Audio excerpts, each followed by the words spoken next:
రాజుల రెండవ గ్రంథం మరి రెండవ అధ్యాయం 19వ వచనం నుంచి 22వ వచనం వరకు చూసుకున్నట్లయితే గనక మరి ఎలీషా ఎరికో పట్టణంకి వచ్చినప్పుడు ఆ ప్రాంత ప్రజలు ఏమంటారంటే మరి దైవజనుడైన ఎలీషా మరి ఈ యొక్క ప్రాంతం అనేది చూడడానికి నీకు రమ్యంగా కనిపిస్తుంది, కానీ ఈ నీళ్లు అనేవి పనికిరానివి, అవి ఏ విధమైనటువంటి ఉపయోగం ఉండనివి అనేసి మరి చెప్తాడు అన్నమాట. అప్పుడు మరి వారితో ఎలీషా ఏమంటాడంటే, మీరు వెళ్ళి కొత్త పాత్రలో ఉప్పుని తీసుకొని రండి అనేసి చెప్పినప్పుడు వాళ్ళు అదే విధంగా కొత్త పాత్రలో ఉప్పుని తీసుకొని వచ్చినప్పుడు ఎలీషా ఏం చేస్తాడంటే ఆ యొక్క నీటి మూలాలకు వెళ్ళి ఉప్పుని ఆ యొక్క నీటిలో చల్లి తిరిగి వారితో ఏమని చెప్తాడంటే, యెహోవా ఈ విధంగా చెప్తున్నాడు, ఈ నీరు ఇంకెప్పుడు మరణం నొందదు, దీనిని దేవుడు సంపూర్ణంగా స్వస్థపరిచాడు అనేసి చెప్తాడు అనమాట. అంటే ఇక్కడ మనం ఆత్మీయ లోతుల్లోకి వెళ్ళి దీనిని అర్థం చేసుకుంటే గనక మరి మనము కూడా చూడడానికి బయటికి రమ్యంగా ఉన్నామేమో,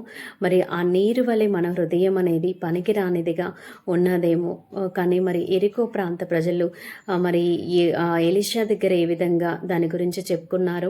మన హృదయం గురించి కూడా మనం దేవుని పాదాల దగ్గర మన హృదయంలో ఉన్నటువంటి మలినాలని, పాపాన్ని దేవుడి దగ్గర ఒప్పుకుంటే కనుక మరి అలనాడు మరి ఆ యొక్క నీటిని స్వస్థపరిచినటువంటి దేవుడు మన యొక్క హృదయాలను కూడా స్వస్థపరుస్తాడండి. అట్టి కృప దేవుడే మనందరికీ కూడా దయచేయనుగాక.